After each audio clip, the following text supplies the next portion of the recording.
ready, Tristan? Are you rolling? Okay. Gail Johnson recently had an incredible epic pilgrimage, I'm going to use that language, That's a good. to Africa, where she went to Ghana, Benin, and Senegal. Life-changing, earth-shattering, perspective-changing, and she's going to share about that with us today. Yeah.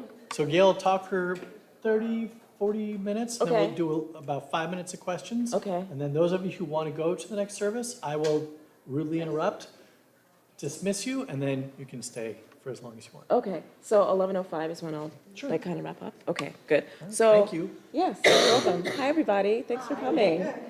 I'm happy you all came to hear about my trip to Africa. So I'll tell you why I went. A few reasons. It was mainly when I was It was mainly when I was a city commissioner. We began this process along with Nkwanda. We recognized that we felt like we needed a sister city relationship in on the continent of Africa. And so we decided on Ghana, and we kind of began that process. We met on a regular basis with quite a few people to just kind of begin figuring out what this would look like. And then COVID happened, and then everything was put on pause. So fast forward 3 years later, we managed to be able to go. So that was the impetus of the trip, was specifically establishing a sister city relationship with a city in Ghana, and we went to 4 different places. Oh, yeah, I am a walk-arounder talker, right? So we went to 4 different places. We went to Ho Akwamufie, Cape Coast, and Somanye. And the entire trip, I'm actually only going to talk about the Ghana part of my trip because I think we could be here for probably hours. But I did also go to Benin, and I have a friend in Benin. Many of you might know her. Her name is Moji, and her father was a professor here at UF. She moved back to Benin, so I visited her for a few days. And then I went to Ghana and spent 2 weeks. And then I went to Senegal and spent about 8 nights there. So that was my full trip. We're just going to focus on the sister city part of it, the Ghana trip. So I'm hoping that I'm going to talk through it. I put a whole bunch of pictures in a folder, and I'm just going to talk you through the trip. So that is going to be the presentation. So we started with, I'll just do this. Okay. So this was actually my plane ride over from Benin to Senegal, and I'm pretty sure that this was a soccer team in Côte d'Ivoire. So that was kind of fun to be on a plane with them. I kind of wanted to be like, can I take a picture with you all? But I didn't. So I just kind of ducked behind and took a picture in the back of them. That was Zora and I. We started our trip. So the delegation that went were folks from, in Kwanda, Marvin, who is her grandson, Ivandro, and I don't know if you know Nkwanda, she has like one of the biggest hearts in Gainesville. So she paid for a high schooler, Ivandro, to go on this trip. So that's Ivandro, and then myself, my daughter Zora, who's 12, and then my cousin Dwayne is him, and he flew in from California and joined us on the trip. So it was lovely to spend some time with him. And then Michelle, who is the travel agent that helped us to organize the entire trip.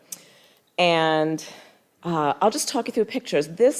We saw this everywhere, right? Like everybody just has incredible posture, right? It's probably one of the healthiest countries I've ever been to. Between like people just having really good posture. One thing that really struck me was I felt like I was incredibly healthy for 2 weeks because there's no eating bad food there. There's no processed foods. There's like chickens and goats and cows running around, and none of them, are being fed chemicals. And so it just impressed upon me that like everybody was really fit and healthy and working all the time. And this woman, this is just one example of a woman with incredible posture when, carrying things on your head. I can't do it. Coconuts, we had a bus that took us, throughout the region. And oftentimes we would stop for like coconuts. So this is somebody, we got a coconut on the side of the road here. That's me eating the coconut. It was like delicious. I had fresh coconut juice like 10 times a day, just off the tree. They would pick it and open it and eat it and drink, and it was delicious. Let's see if this works here. I have a few videos. So what kind of plant is it? So we call it the mimosa plant. Yeah. So mimosa. When you say that in the US of A, people think it's cocktail. Oh, yeah, right. But this is a plant very medicinal as well. Oh, If, that's yeah, people drink it as tea to cure heartache. So this is when we went to the Asen Manso River, and this was one of the places where enslaved Africans would come to across from, they'd be walking 400 miles, and this was like one of the places where was an important part of the history of the slave trade. So they were telling us a story about that's part of the way that the enslaved Africans would kind of track people and know whether or not, how far people were away because of the plants and the way that the plants kind of opened and closed. So that was a story, and I wanted to take a picture of that. That was just a beautiful tree near the river. This is us walking to the river.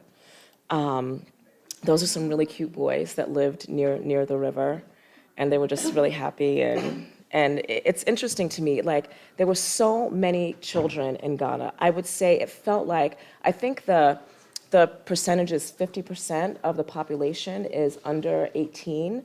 So Ghana just has a ton of children everywhere, always, going to school and coming back from school. That's what really impressed upon me, just walking on the street. There were just so many children everywhere, and they clearly care about the education of the kids.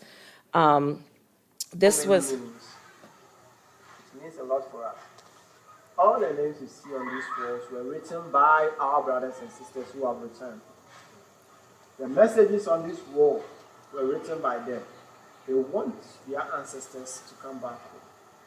So writing on this, the authority, in order to help the schools and then the clinic around, instruct that to pay a little sum of donation, that is 100 cedis. So many meanings. So that was at the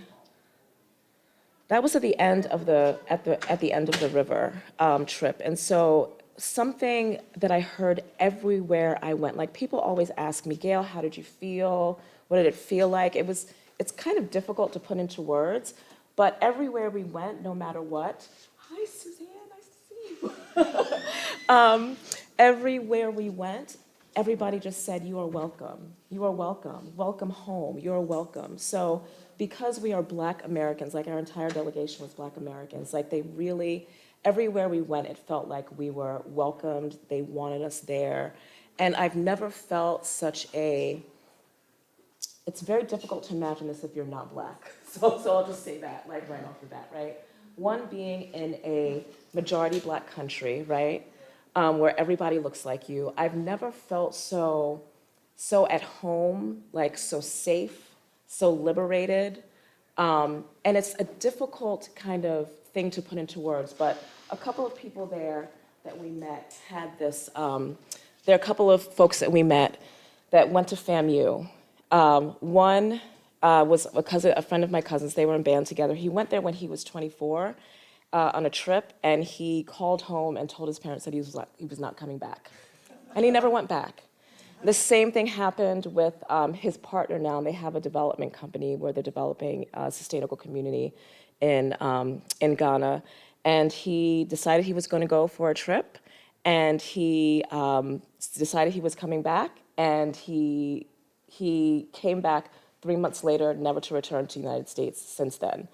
And one thing that Brandon said was that it feels like you are, we're a fish in water here as Black people, right? You really don't know what it feels like until you kind of step out of that.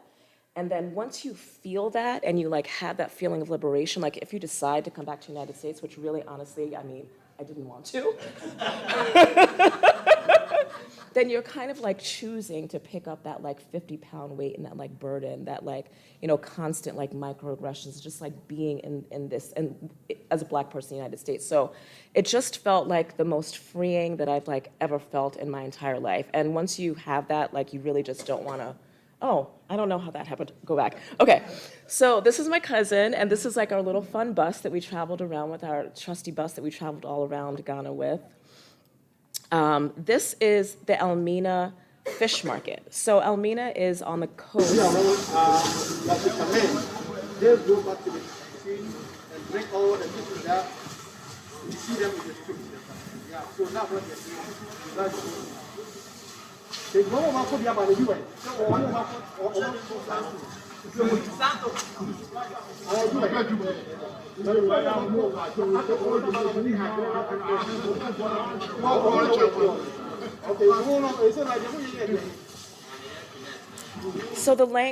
the language. So this is they're speaking Tree, by the way. And this is a coast town, this is a town on the coast of Cape Coast called Elmina, which is a fishing village. So this is where, apparently like Sunkist has a little factory there, but this is where like these are the fishermen. And what's interesting to me is that like it was very gender specific. So the men are the fishermen and they're fishing. And then when you go to the market, all the women are in the market like selling the fish. So that was just a video from that. Let's see what else. More pictures of the boats. So this was the Elmina Slave and Dungeon, which is one of the oldest ports in Ghana. And this is where,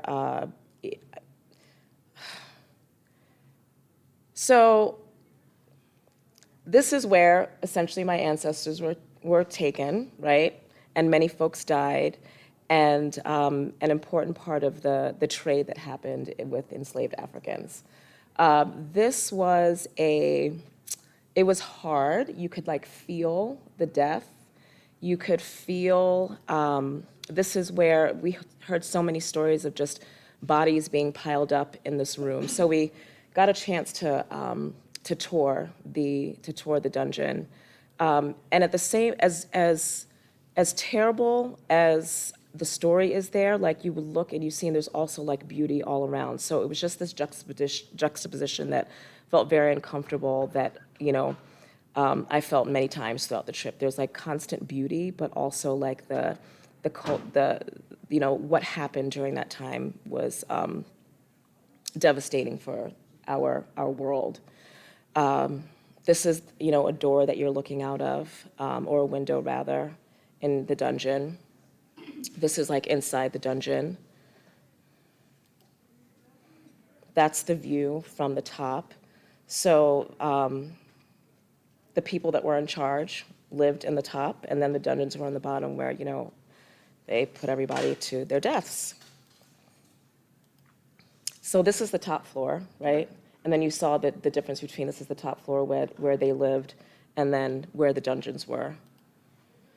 And that's kind of another panoramic view outside. This is where Zora and I stayed. This is the Lemon Hill Resort. It was beautiful. We stayed there for 4 nights, and that's overlooking, the sea. One thing that I noticed, I really thought that I was going to get a chance to like get in the water quite a bit, but the beaches are not like Florida beaches.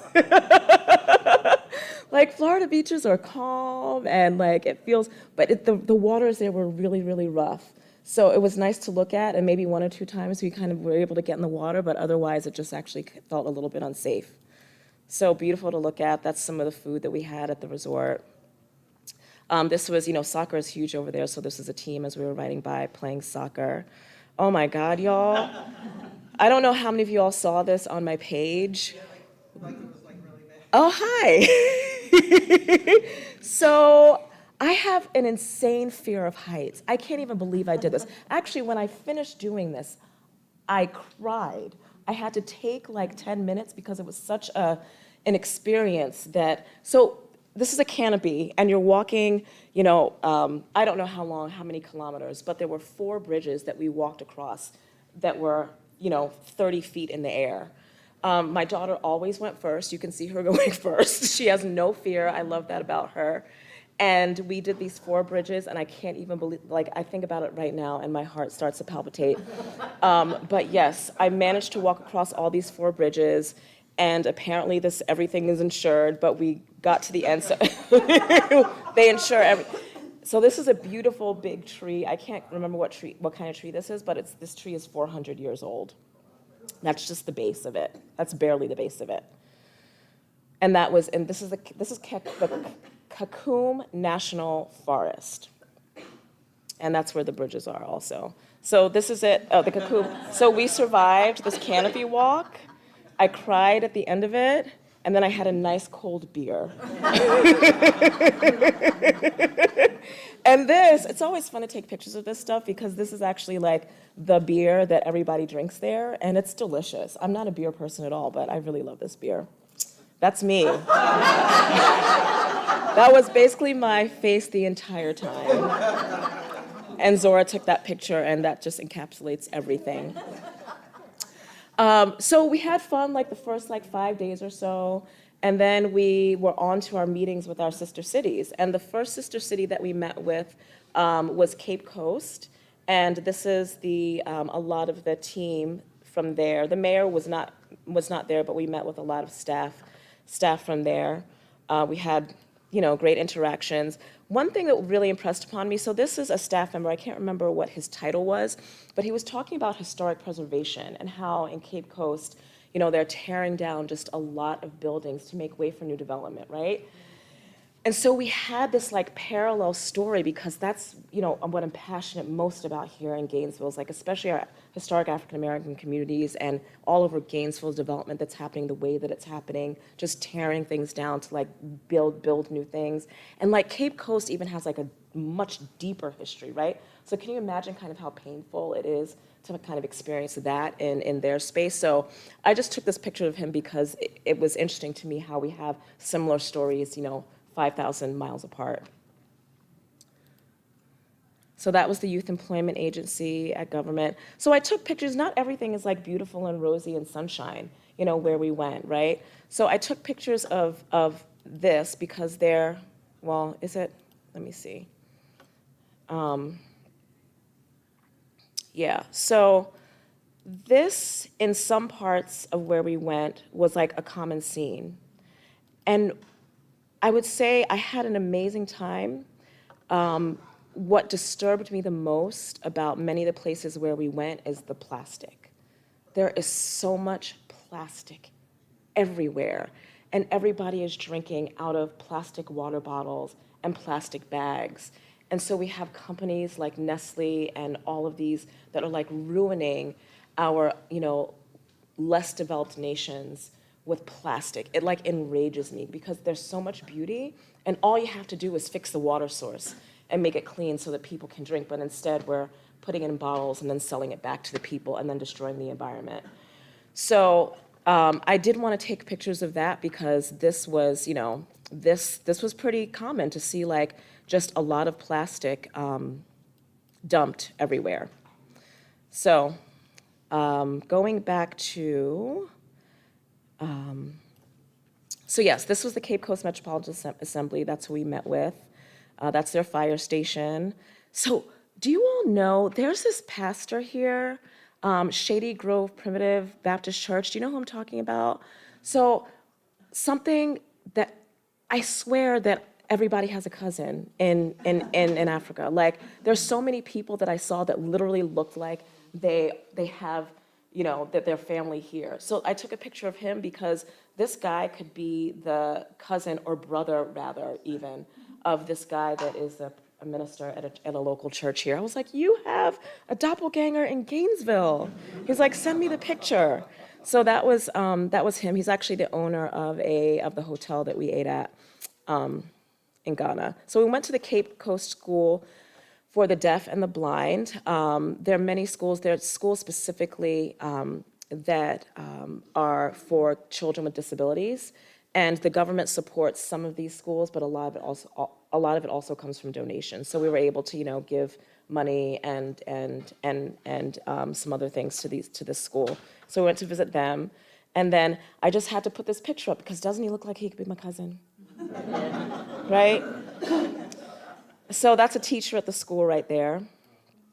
That's I think they call it the headmaster. The headmaster's in the blue and some staff that works there. We're definitely going to be, so it's going to take a minute, but after we establish these, we make official who our sister city is, we also met with all of these other cities and towns, and we're also going to be able to work with them in some way. So this is going to become kind of a larger project where we figure out kind of what organizations, what people want to be able to partner with, whatever organizations, people, municipal government, in all these towns. So we imagine this is going to be kind of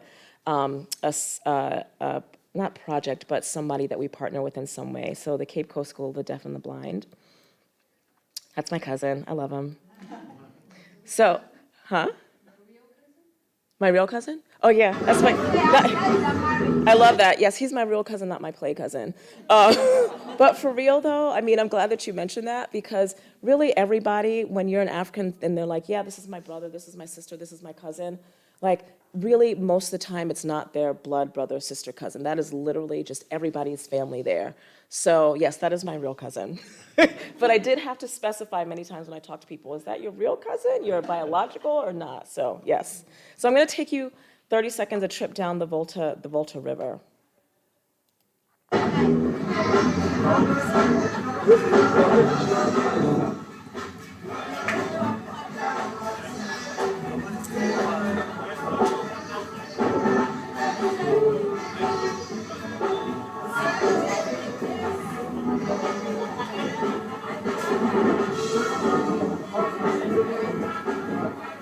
Isn't that beautiful? So that's the Volta River and the Volta region, which, interestingly, there's hydroelectric power that powers a significant portion of Ghana with this river. That's Zora. That's my kid. That's me pretending to be a captain for, a couple of minutes. This is the Royal Senchi Hotel that is also connected to Akwamufie, where we were potentially going to establish a sister-sister relationship. This is the most beautiful hotel I've ever been in. I don't know how many $5,000 a night, rooms you all have been in. We did not stay there, okay? But we did get a nice walkthrough, and I'm just flipping through some of the pictures here at this hotel. Like, they had the executive suite, they had the regular rooms. The interior design apparently was a woman in South Africa.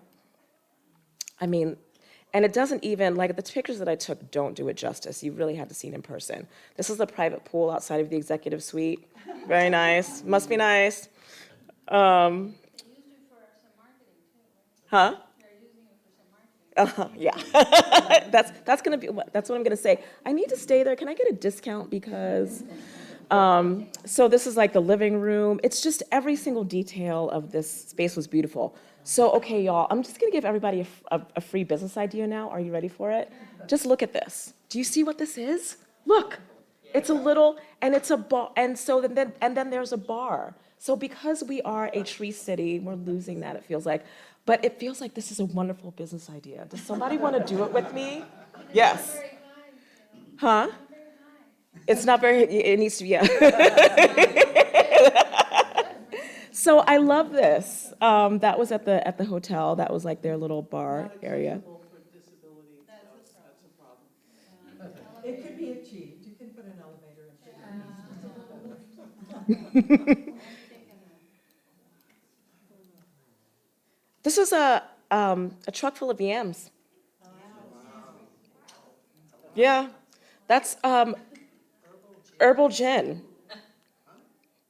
It's like It was deliciously, and it was good for me. I felt like I was, yeah, it was healthy. So this is just I'm gonna take you on a little drive. Like this is out the window. I believe we were going from Cape Coast to Ho, the Volta region. Oh wait. your cousin?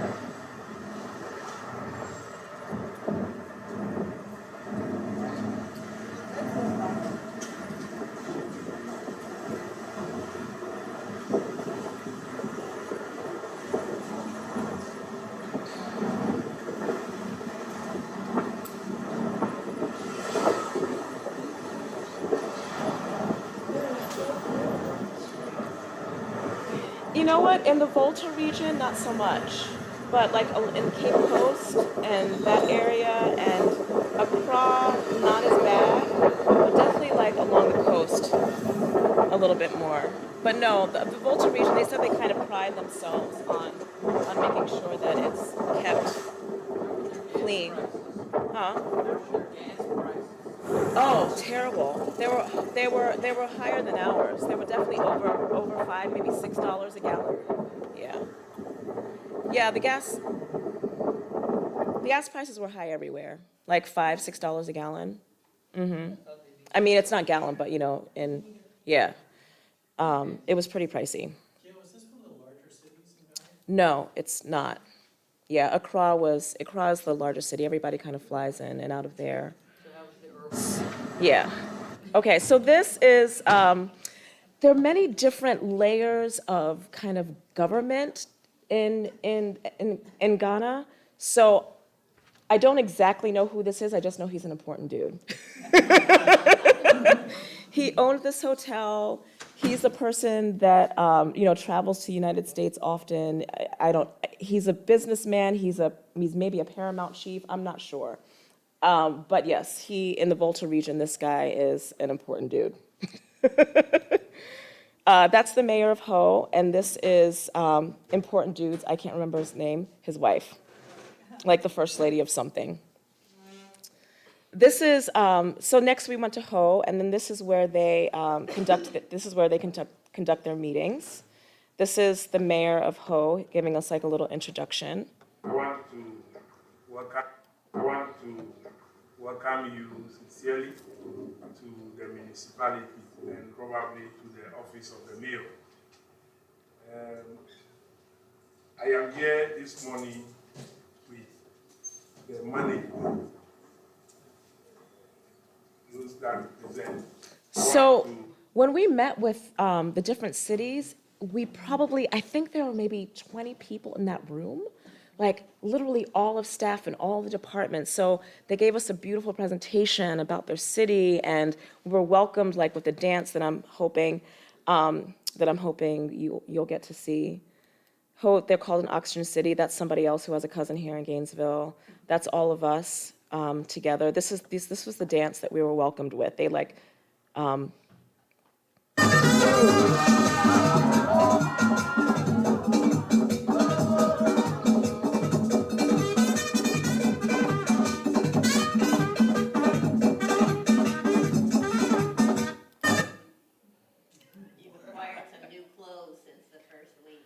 I do have some new wonderful clothes, yes, that I got specially tailored for me. This is Sammy, who, the connection to Ho is a professor here, Dr. James Asegbe, and he was our contact that really helped us to establish a lot of these meetings with folks. There's a council there. There's the municipal government with the mayor, and then there's the traditional government, and the traditional government is made up of paramount chiefs and sub-chiefs. And both of them work together in order to kind of govern. You can't do anything without the blessing of the chiefs and the traditional government.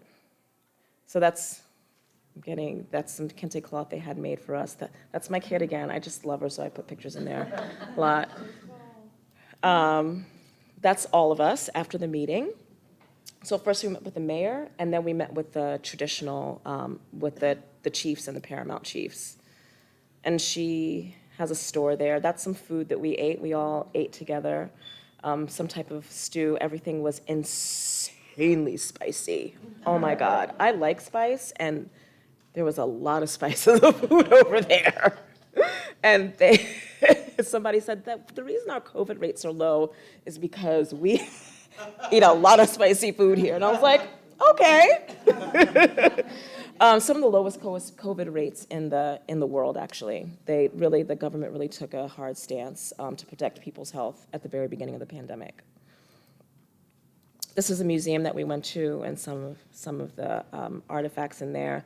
They have a regional airport. Ho has a regional airport, just like Gainesville.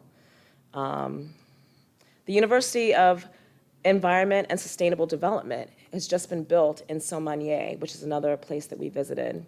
And we visited with the chancellor there. This is him. And this is all of us after the meeting.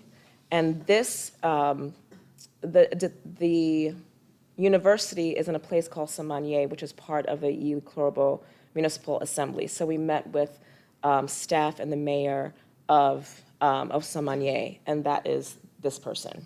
So Gail, I noticed the signs are in English. colonized by the British. Yeah.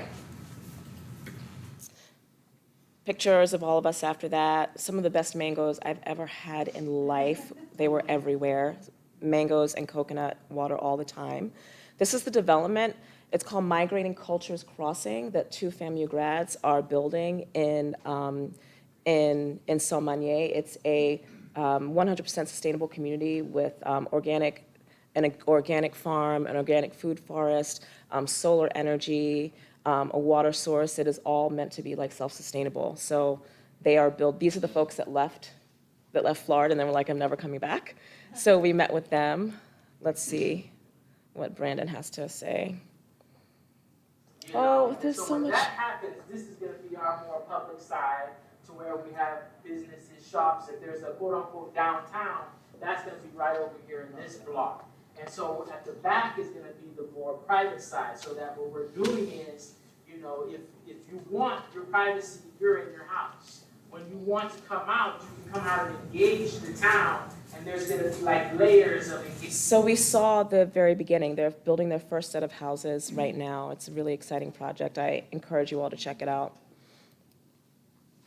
Oh, you've got to see this. We're welcome. Do I have to kind of? Yeah. So this is, I didn't even get halfway through. But every time we went to visit the traditional chiefs, there was a pouring of libations, and I just wanted to have you watch this before we were even allowed in.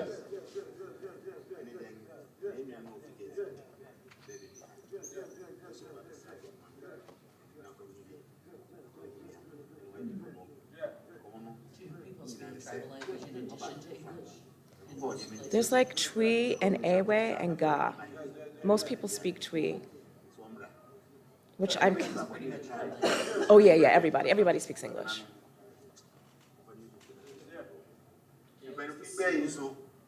Thinking about a lot of the reconciliation work that we've done locally, they always have the. Yeah. So the person that does that is yes, they're all very connected. The people that we went with and the people that are part of the Sister City delegation, like one is a Queen Mother, very venerated in her area. Her name is Queen Mother Nana Baniwa Horn. She was a professor at Santa Fe. Really esteemed woman in Akamufie. So that was the connection there. There was a professor from Ho that helped us make connections there. And yes, the person that pours libations, we had a naming ceremony at Torgame in his village. Yes. So I don't think I'm going to get a chance to show you a lot of this, but this is a beautiful picture. I had to show it. This is like the Minister of Education. This is the Minister of Health for Akamufie. This is where, this is the Queen Mother. That's another Queen Mother. And we were met, this is the King of Akamufie, who also went to University of South Florida, interestingly enough. He has multiple friends in Ocala. And he happens to be a Gator fan. And he's also a king. So there's that. So he got his education here and then went back to Akamufie. And so we met with him. There were probably another, once again, like 30 people in the room from staff from all around the region that came to meet with us. It was wild. That's Nkwanda. Nkwanda constantly had to, so you're not allowed to gesture with your left hand. It's rude. So Nkwanda just had to literally keep it behind her back to remember not to gesture. I really wish I had the time to show you this. This was like the greeting so in order to talk to the king, you have to talk through this person here. I don't know what they're called, but you can't talk directly to the king ever. And there's certain like protocols that you have to, go by. So he introduced the king in like a 5-minute long, beautiful, speech about him. And then you had to talk through him in order to talk to the king. It was interesting, just a different way. Yeah. Sorry, what did you do when you went to USF? What did he do? Oh, I don't even know what he studied. I think he studied business management. In terms of talking, I mean, could he talk? Oh, he was just a regular black man here, right? I mean, it's like kind of like the Coming to America story. Yeah. He was fine, right? He was fine. I don't know. I wouldn't be fine if I came from that and came here and then, yeah. So another Queen Mother. This is all of us. This is a journalist with a huge media platform in Ghana, and I loved his outfit, and I just really loved his shoes, so I need to take a photo of those. We will once again, yes. What are the king's duties? So as far as I understand it, they are part of like a lot of the land negotiations. So any development, anything that needs to happen literally on their property, then they have to work with the municipal government in order to do that. And it's also different in different places. So like there are different levels, but essentially like they are like they're the representatives for their region. And then they're chiefs and there's sub-chiefs and then they're like paramount chiefs. There's like the head chief, so it all kind of like feeds and works together. Is it a position that's inherited by family or No. elected to the role? No, it's not. There's a process that you go by, and it's not familial, it's not, it's a lot of it is spiritual, the way that they choose the people, but it's not like passed on. Once you have this, it's called like a seat, then that's, You rise. yeah. What about the land ownership? Is the land owned by the community that you're saying the king has the role of? So it's common land ownership, individuals don't own their own? Yeah, individuals do own their own, and I'm not like well-versed in that, but I do know that in order for anything to happen on a piece of land that's part of the paramount chiefs, then it has to go through the paramount chief to get permission to do it. Are you king for life or king? You're a king for life or you're a queen mother for life unless something egregious happens and they take it's called your stool away from you. And that doesn't happen often, but when it does, it's scandalous. Do queen mothers rule? Do queen mothers rule? Queen mothers and the kings together. Do you have some villages where the queen mother is the main person in charge? No, you have a queen mother and the king. But they're not actually related. Oh, okay. Yeah, they're not related. I guess what I'm asking is, do women have power? Not as much as I would like. There's an assembly, and out of the assembly of like 40 people, the best way to describe it would be like a neighborhood association, right? So there's a neighborhood association, and you have somebody that's elected to that position.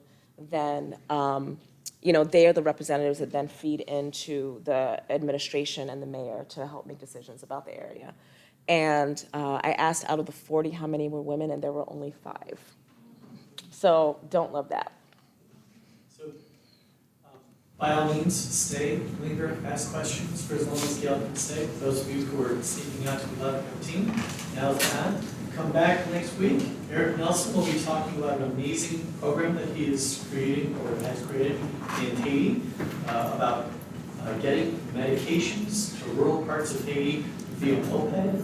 It sounds fascinating. Eric's going to be here to talk about that. But first, a very special thank you to Gail for the time and energy effort as well. Thank you, Gail. I'm not even through half of it, y'all. So what do you want to do? Do you want me to like maybe go another 10 minutes? Or do you, yeah? You can go longer than that, as far as Okay, Are you going to be involved with Connecting Sister Cities? I am. I have a so we'll meeting learn with, more about that. we will, yeah. I have a meeting with Lauren at some point soon, so just to formalize that, but yes. So, in some way, maybe it'll be in the bulletin, like there'll be ways to connect with this effort if you all choose to do so in the future, and I'll let you know. Oh, that's true. That's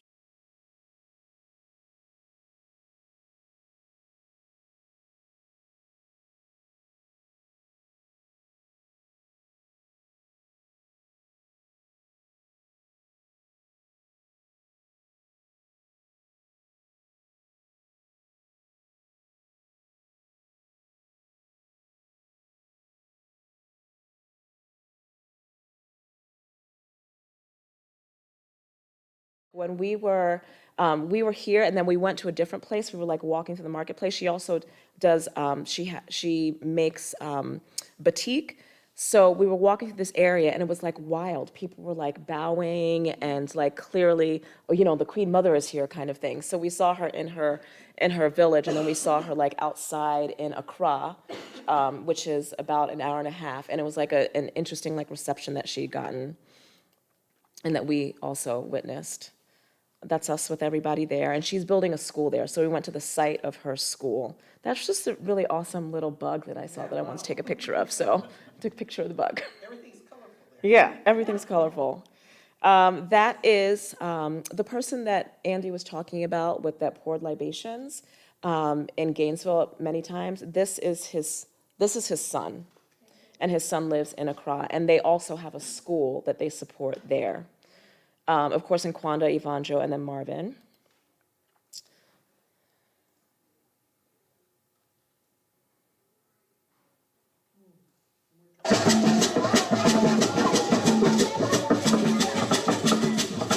This is at a naming ceremony.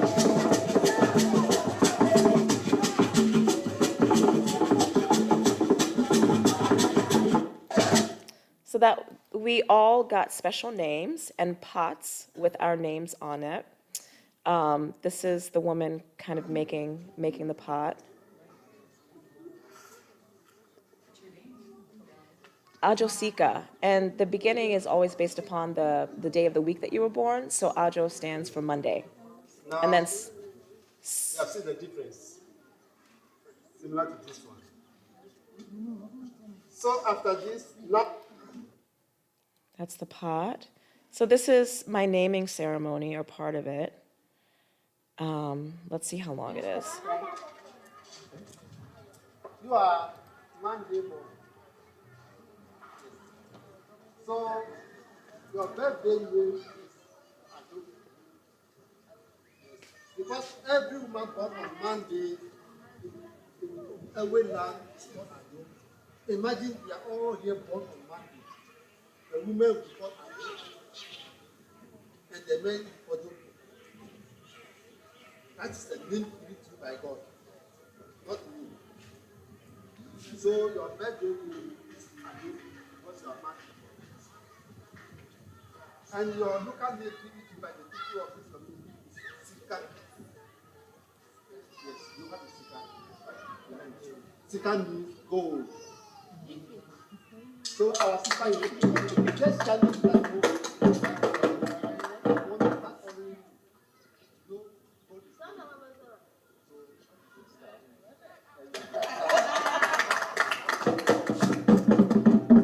So everybody got a special name.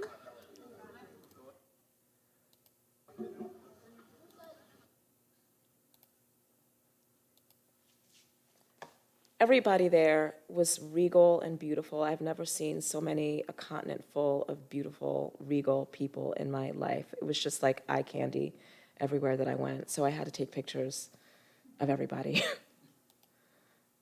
She's gorgeous. Look at her skin. So this is so true. And I really felt this deeply in my soul when I was there. It says, I don't need therapy. I just need to go to Ghana. Pretty much true. This was also the naming ceremony. That's my new friend. So what's interesting, do you notice that all of the kids have short hair?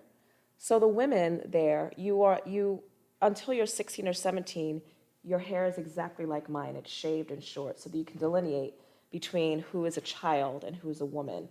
And you're only allowed to grow your hair after you are 17 and you go through the process of becoming a woman at a ceremony. So there's no reason for any man to be hollering at any child because your hair is short. Like, that's kind of what I love about that. So every girl there has their hair short. Random, what are those?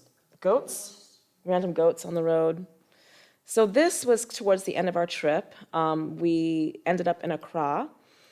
And we ended up meeting with, so this is like the chief of the chiefs of the chiefs of the chiefs, right? So the people that we met with in the Volta region in Ho, there is another level of chief/king, which he is responsible for like the entire region. So when we met, he wasn't in Ho, and they said, oh, if you can meet, right when you get to Accra, that would be great. So we ended up having about an hour-long meeting with him, which was fantastic.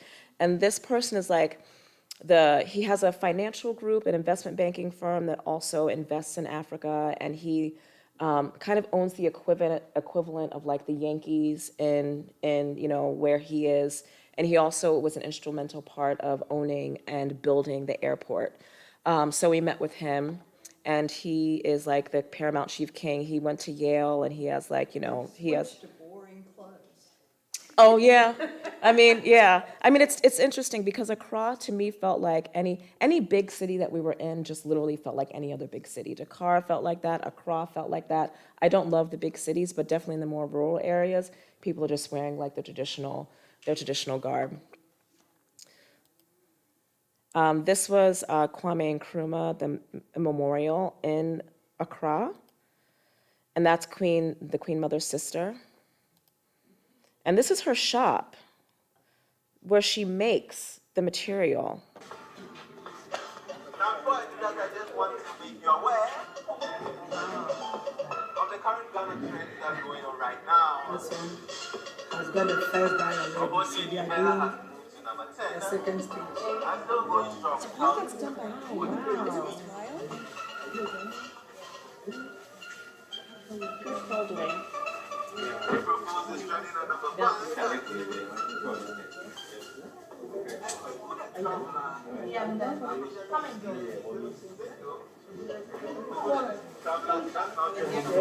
Yeah.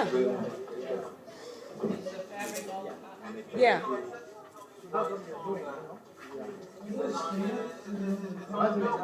Uh-huh. And at the moment, the World Cup draw is Isn't that amazing? Everything is just handmade there. This is a beautiful piece of art that I bought. Wow. The colors are just magnificent. Everything is beautiful. The fabrics, the art, the bags, the shoes, like everything is just, it's stunning. And I don't know how to get out of this. Let's see. Is that the last picture? Oh, that's because it was the last picture. That was the last picture. Okay, that's my trip.